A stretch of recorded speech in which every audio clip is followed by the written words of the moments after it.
So you're smart, driven, and totally capable, but you are still wondering, why is all of this so hard? You're not broken and you're not alone. I'm going to talk about why people like you, people who are high functioning adults with ADHD, often feel like you are failing at work, even when you are clearly capable and worked really hard to get where you are. Because it's not about your intelligence or your potential. It's about how your brain is wired and how you work with that. So from the outside, it seems like you have it together. And I bet you if you go ask people, how do you look, especially in your professional life, they're going to be like, you are capable and strong and doing everything. I know that's surprising, but you do from the outside seem like you have it all together because you are on top of your projects, or you get a lot of stuff done and you do the hard work. And you have intelligence and you're creative and you naturally assume that leadership position and you have charisma and you are really skilled at problem solving under pressure. All of these things are why you pick your career or you choose the jobs that you do, because you get to use these skills that are just natural for you and people look up to you for these skills. But when you look at yourself and you think about it, inside you're probably like, but I can't even do simple tasks. I can do all these big things and I get excited about projects, but I can't do those little things. Or you look at your emails and you're like, oh my God, I had too many. I can't do this. And you shut your computer. Or after you've been, something inspires you or you really want to get something done. So you completely focus and don't do anything else for hours. And then it's like, oh, I'm too tired and I want to go to bed. Or you go through that whole time and you're uninspired anymore because all of it went into this one project and you're almost done. And then you can't do anything else because that was already a lot of work for you. And you're always second guessing those things where it's just like, yeah, I put in all this work. I did all these things, but was it good enough? Are there people going to like it? I spent all night, but again, I failed to do all these little details. And a lot of times you feel like a fraud because as much as you get things done and you're a go-getter and people rely on you and they think you're amazing, you know the truth that underneath it all, your scatterbrain can't even, do the simple tasks. You forget things all the time. But I want you to know it isn't a lack of skill. All of this is the hidden impacts of ADHD that you are struggling with. And all this comes out, especially in high functioning adults with ADHD. So ADHD doesn't always look like what you think.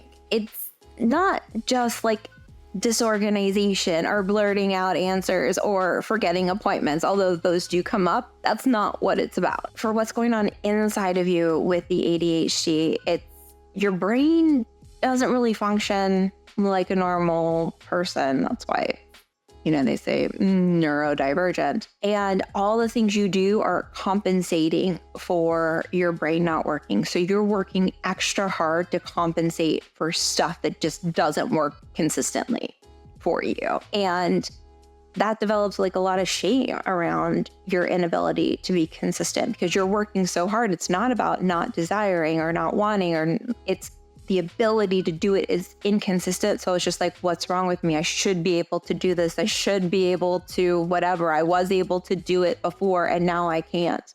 And so you're always working overtime to compensate for those times where you weren't able to do it or you feel lazy or your brain just wasn't working. So you feel like you're constantly catching up and trying to live up to where you should be. And all of this is you get overwhelmed and it's just emotionally flooding. And so you try to work even harder to be good at it and learn and develop and grow because you can, but it's just not coming out. And you've built all these systems around it to manage all this internal stuff that's going on with you. And you have adapted and can work under all this pressure, but you're exhausted because you are fighting what's going on inside.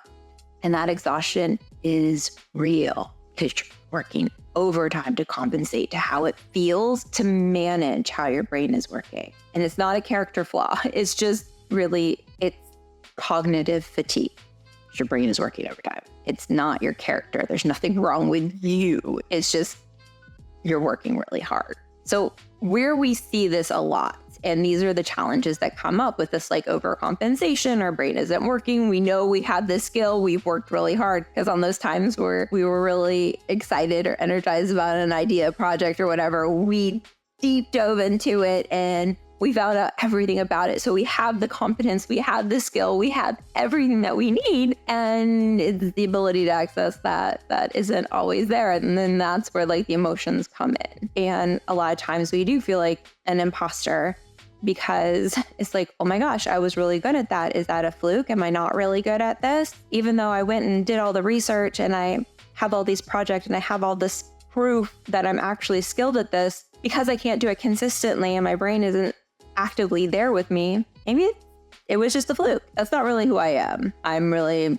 lazy or unable or emotionally immature or messed up or overwhelmed. And one day they are going to find out that all of this was a lie. They're going to realize that no, I'm actually crazy underneath all of this. I'm not really the best at the thing that the company tells me I am. And I'm not really this expert in this field, even though everything says it is. They're going to find out that all of this was an absolute fluke.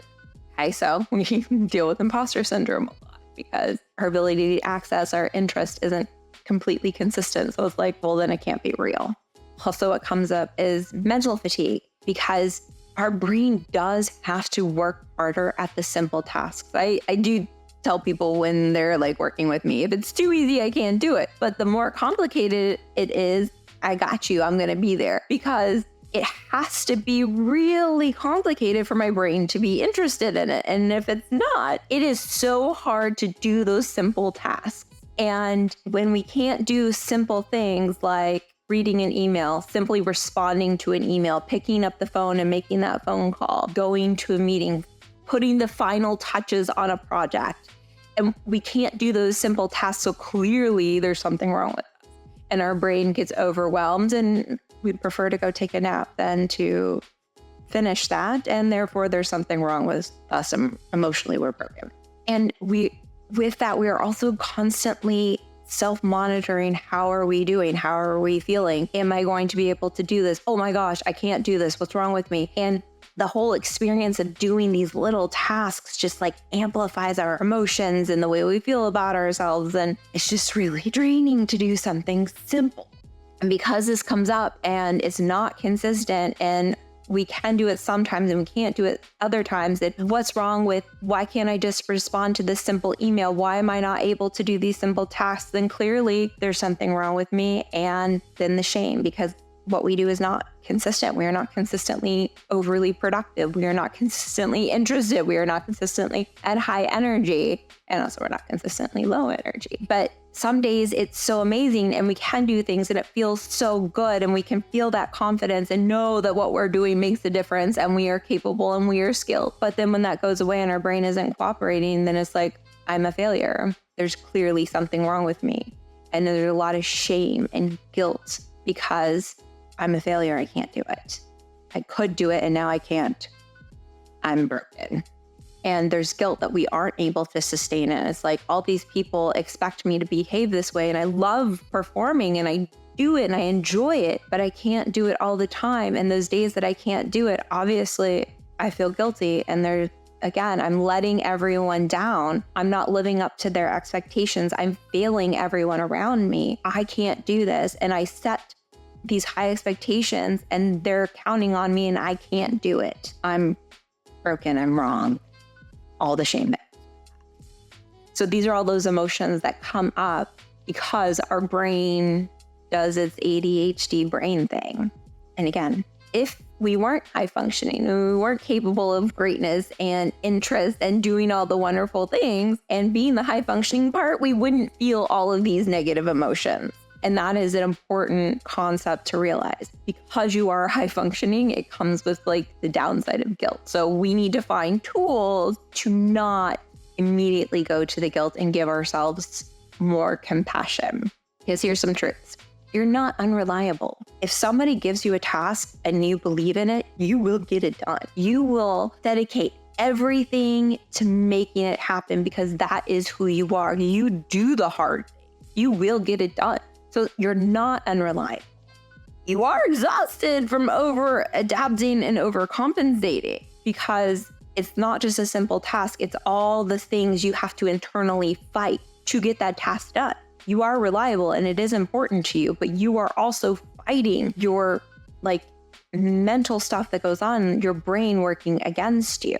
And it is exhausting. And that is what causes overwhelm. And you don't need fixing. We just need some realignment tools, which we will go over. That it's learning to work with your brain and with your engagement and everything so that you are utilizing your skills and giving yourself some time to like calm down and, rest to go back out there and do the things that you love doing. It's just aligning the way your brain works with your interests.